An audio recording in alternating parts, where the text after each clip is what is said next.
Olá, quinto ano! Tudo bem com vocês? Sou a Stephanie, professora de História, você já me conhece. Até porque, se você tá nesse vídeo, certo? É porque você já viu o nosso outro vídeo em que a gente conversou um pouquinho sobre a história da escrita no mundo. E uma das coisas que acho que ficou bem claro aí pra você é que essa escrita ela não surge do nada, ela surge a partir de necessidades. Então as pessoas tinham necessidade de registrar as coisas que elas viviam, a questão do comércio, a questão das leis, e aí começam a criar diferentes sistemas de escrita, e isso nas mais diferentes sociedades. Porque a gente deu uma viajada, né? A gente viu desde a sociedade maia, também fomos até a questão da China, entender até como o papel foi criado. Mas enfim, a gente entendeu isso, que elas surgiram a partir de símbolos, essas escritas, e aí foram se tornando escritas, se tornaram um alfabeto, enfim, como a gente utiliza hoje em dia. Mas, no final daquele vídeo, eu te dei um desafio, e o desafio era o quê? Era que você fizesse o seu próprio alfabeto, baseado nos símbolos que você conhece. Lembra que eu dei até a ideia dos emojis, que a gente utiliza tanto hoje em dia? Se a gente tá feliz, a gente coloca uma carinha feliz no nosso celular, ou se a gente tá triste, coloca uma carinha triste, se gostou muito, faz um coração, enfim. Eu dei um exemplo daquilo que a gente continua utilizando, a questão das representações para demonstrar o que a gente sente, ou até mesmo para escrever.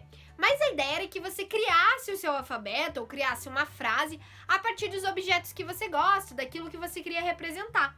Então isso também é muito legal pra gente perceber como que as pessoas começaram a criar, a partir daquilo que elas tinham no dia a dia, conhecida delas mesmo, não foi uma criação do nada. Então se eles queriam representar um pássaro, eles desenhavam um pássaro.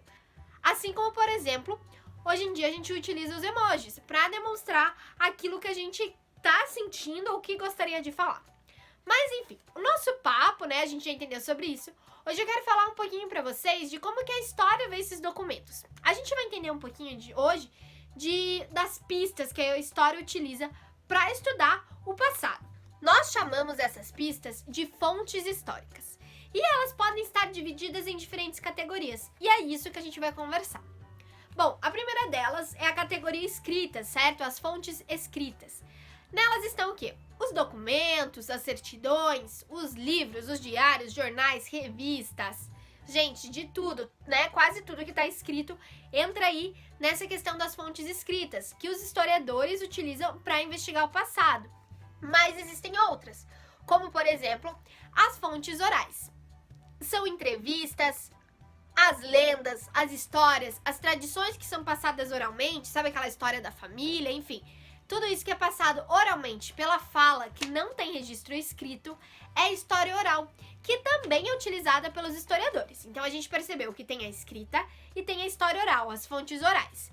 Vamos dar mais uma olhadinha que tem mais coisa para você descobrir sobre as pistas históricas, sobre essas fontes históricas. A gente também tem as fontes materiais, que geralmente vem abarcar muitas das coisas que a gente conhece. Então as roupas, né, às vezes os historiadores querem estudar como as pessoas se vestiam no passado, as roupas, os brinquedos, para entender como as pessoas brincavam, as moedas, os dinheiros, né, os diferentes dinheiros que vão existindo na sociedade, as esculturas, as obras de arte, enfim, gente, construções, são muitas coisas que entram na categoria material. E também a gente tem uma outra categoria, que é a categoria visual, que são o quê?